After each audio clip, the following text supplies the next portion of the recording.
welcome and ting and ting and ting. And we going back to Scotland. Only we going back to Scotland. We love some Scotland and ting, and we going back there. You understand what I'm saying? And this one is William Wallace at the Battle of Stirling Bridge, 1297. First War of Scottish Independence. Whoa! I didn't realize there was a first part of that. I'm gonna have to backtrack and check that one out. This one is part 2. I didn't notice that there, but we gonna watch it anyway. We could always go back to the first part, right? We good there. We good there. Let's YouTube and sim and see what this Battle of Stirling Bridge is.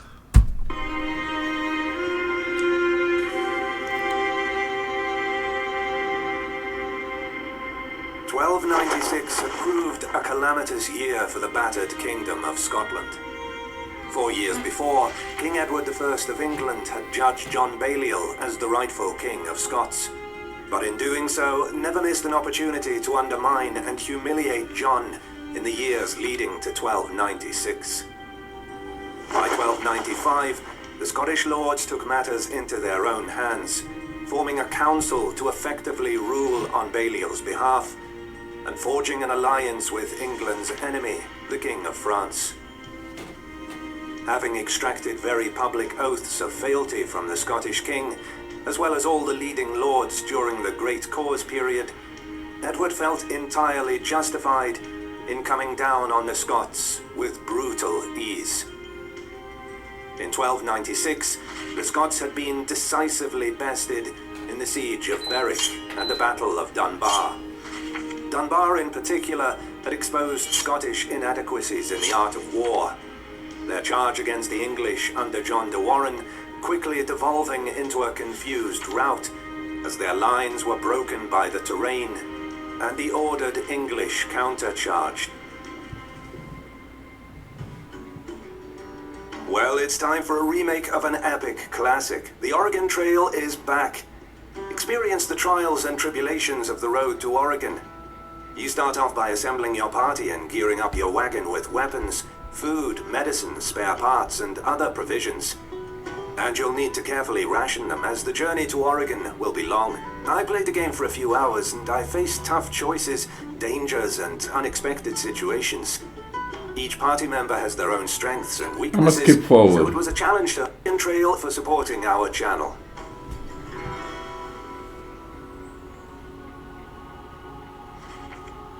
Following Dunbar and King Edward's subjugation of the realm, Edward had appointed the aging Earl of Surrey as his lieutenant in Scotland. Yet, though a staunch supporter of his, King Surrey despised his new position. According to one source, the Earl ran afoul of the Scottish weather to the extent that he was actually based in the north of England. Unfortunately for the Scots, the absence of their governor did not translate into light rule. Perhaps the most hated man in the kingdom was Hugh de Cressingham, Edward's treasurer, who was based in Berwick. Unlike Surrey, Cressingham was zealous in his role of satiating Edward's perpetual need of money. Ordinary folk smarted at the confiscation of wool to be sold in Flanders to help fund their conqueror's war against the French. This anger was inflamed further by rumors that soon Edward would demand military service in his foreign war. For Edward, hammering the nobility into submission the previous year equated to subduing all folk as a matter of course. However, Edward had made a dangerous enemy in the Scottish Church, who opposed his appointment of English priests in their sphere.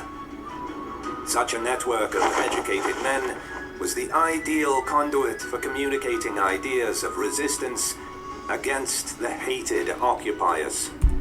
See, and this here proves a reason why one of the very first things they do with people who are occupied is to mess the educational system. Because if people get educated, they're gonna fight back. They're gonna learn the art of subjugating the powers that be. You understand what I'm saying? And that's why the education system in poor areas and in countries, just in countries, if you notice, the education in poor areas are absolutely neglected.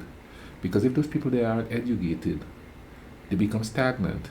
And a stagnant people is and obedient people. And once again, I'm looking at it from my perspective here, you know what I mean? The education system in this region, horrible. Anybody could tell you that. My ex-wife was a high school teacher here. Horrible, horrible education system. Where I live here, horrible education system. A friend of mine, she just moved over to the other side. I live in West Virginia. She moved to Ohio, and the education system is so much better there. Here's a kicker. One of the poorest states, and not one of the biggest states with population, even with population, they send the most people off to war per capita in this country.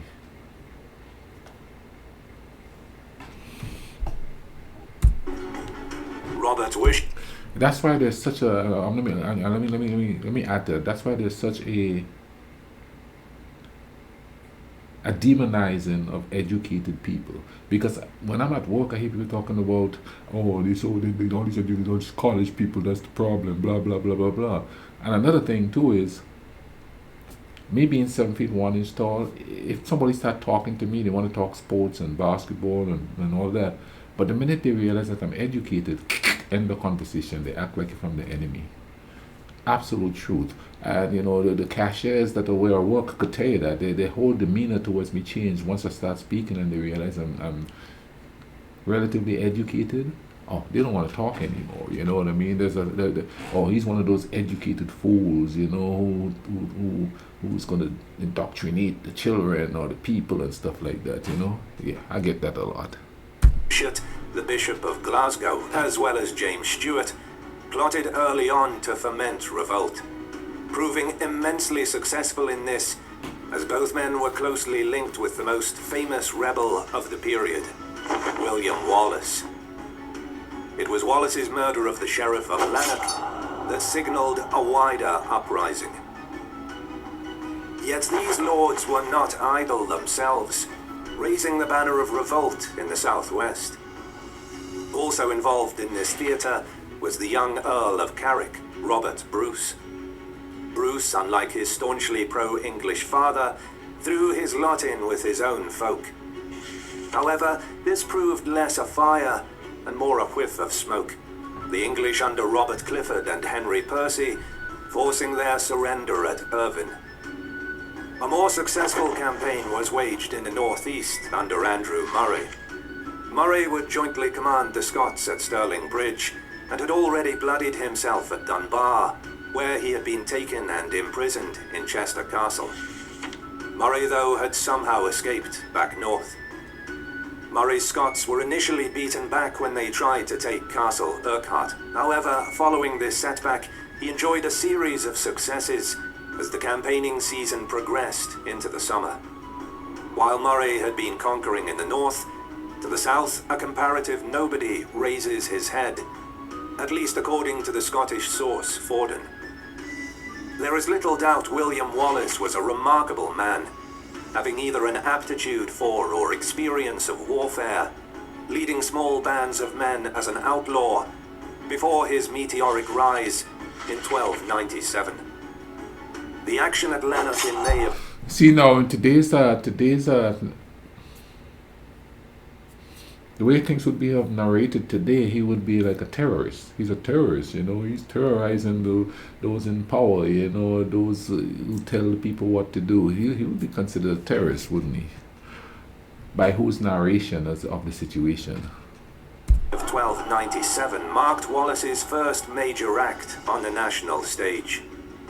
Blind Henry's account of the day had Wallace murder the Sheriff of Lanark and kill his men in revenge for the death of Marian Braidfoot, William's wife or lover. However, the Scala Chronica states that the fighting began at a court presided over by Heselrig. Wallace and his men slew the English and fired some houses. Following Lanark, Wallace joined forces with William, the Lord of Douglas, and raided Scone. This at the urging of Robert Wishart. Though they reoccupied the place, the garrison commander William de Ormsby evaded their wrath. Around this time, the aforementioned negotiated submission in the southwest was taking place. However, unlike these noble men, Wallace refused to submit and regrouped in Selkirk Forest. In August, Wallace's force headed north of the Forth, fighting the English through Perthshire and Fife, their target being the castle of Dundee. By this point, Wallace and Murray were in contact and well aware that an English force was marching north to crush them. The English response to these risings was muddled. Though Clifford and Percy had marched north, they had focused on the supposed greater threat of James, Bruce, and Wishart, while Murray and Wallace had made steady gains elsewhere. Hugh de Cressingham was clearly not impressed, and in July had raised a sizable force of 300 cavalry and 10,000 infantry at Roxburgh.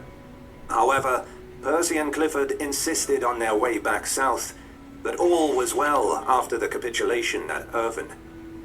It was decided that no further action would take place until the Earl of Surrey himself arrived. Surrey, though, was hardly an inspiring presence. Already reluctant and old, he had even encouraged King Edward's attempt at replacing him, though his choice, Brian Fitzalan, pleaded poverty, claiming he was unable to oblige on account of the smaller salary he would receive. Surrey was thus stuck with the task of dealing with the Scottish menace. King Edward himself was firmly fixed on his war with France and had set sail for Flanders on the August 22nd. Meanwhile, Hugh de Cressingham awaited Surrey's arrival at Roxburgh. John de Warenne arrived in the English capital of Berwick on the 28th of July, before riding to take command of Cressingham's army and heading north. Surrey's army made slow progress, perhaps reflecting their commander's attitude towards the enterprise, not arriving at Stirling until the second week of September. By the 10th of September, the pieces had been set. The battle The key point of convergence about for to go both down. sides was the imposing and strategically vital castle of Stirling. Stirling overshadowed both the town itself and the narrow wooden bridge that spanned the Forth. The geography of the area effectively cut the realm in two, this location proving the key to a landward invasion of the north. Stirling Bridge back then was a narrow crossing that could barely accommodate a horse and cart, meaning Surrey's men could only cross two abreast. The bridge itself connected to a causeway that led towards the Scottish position. In addition to the perilous prospect of crossing the bridge itself, Surrey's men would be hemmed into a meander of the Forth while deploying, which leaves us to wonder why he ordered the march across the bridge in the first place. Surrey halted in Stirling and surveyed the situation from his perch on the battlements, while James Stewart and the Earl of Lennox made their unsuccessful attempt to negotiate another Scottish climb down. Having ordered his men to ready for the morning crossing, Surrey retired for the evening, only to rise late the next morning and find his army already crossing without his order. The vanguard was ordered back, only to be halted a second time when news reached Surrey that Stewart and Lennox had ridden back into camp, perhaps with news of a Scottish submission. These lords bore no good news, and thus Surrey made a final attempt at peace by famously sending 2 Dominican friars to the Scots commanders on the Abbey Craig. Indecisive Walter of with me. Gisborough records the immortal response from Wallace himself. "We are not here to make peace, but to do battle to defend ourselves and liberate our kingdom. Let them come on, and we shall prove this in their very beards."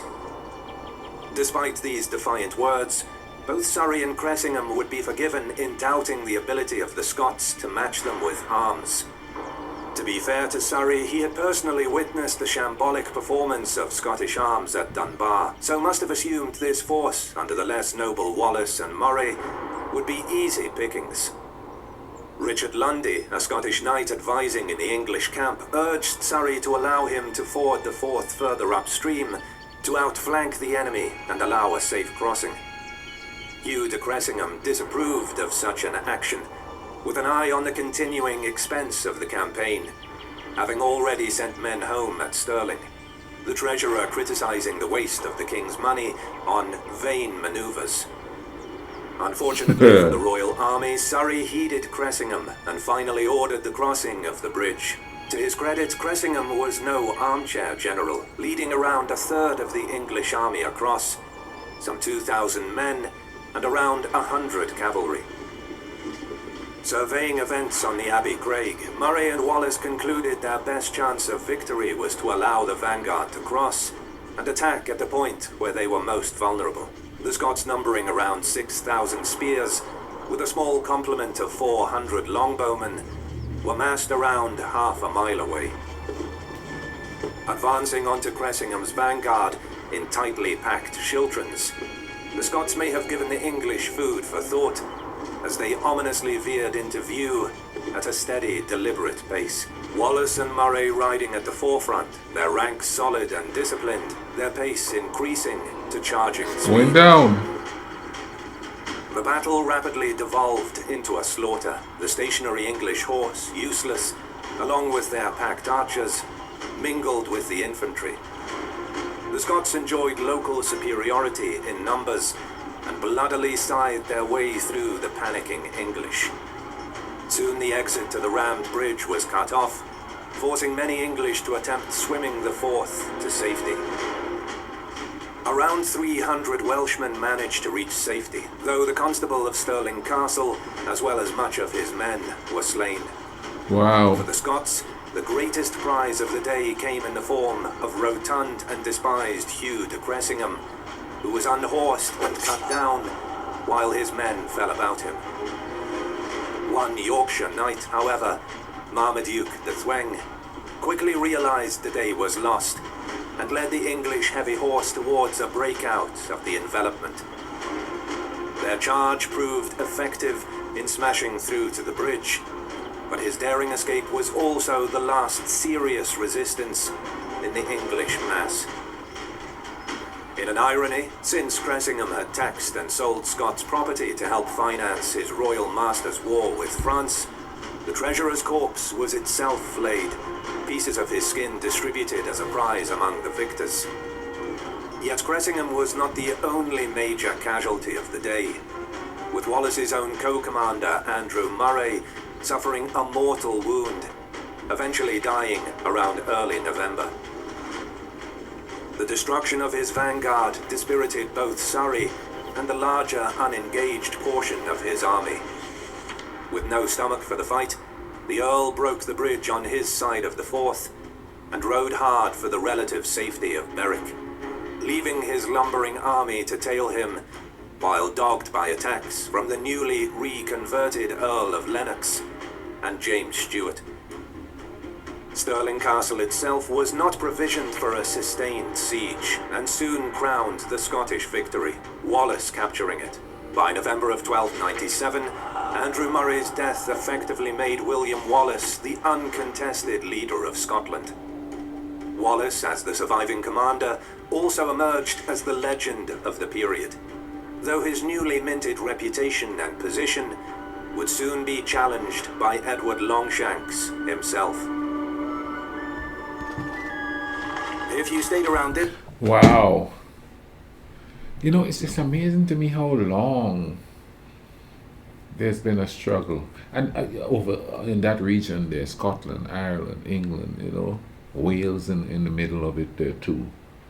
And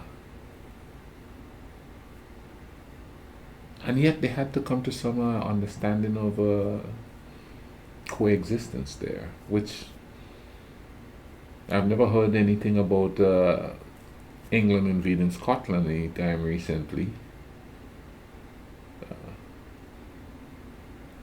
So they had to live in a sort of peace. I wonder how many years after the independence was there animosity between those groups.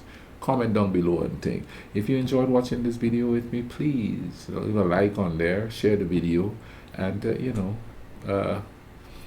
subscribe if you're so feel inclined. Alright? In the meantime, you all take care of each other. Cool runnings.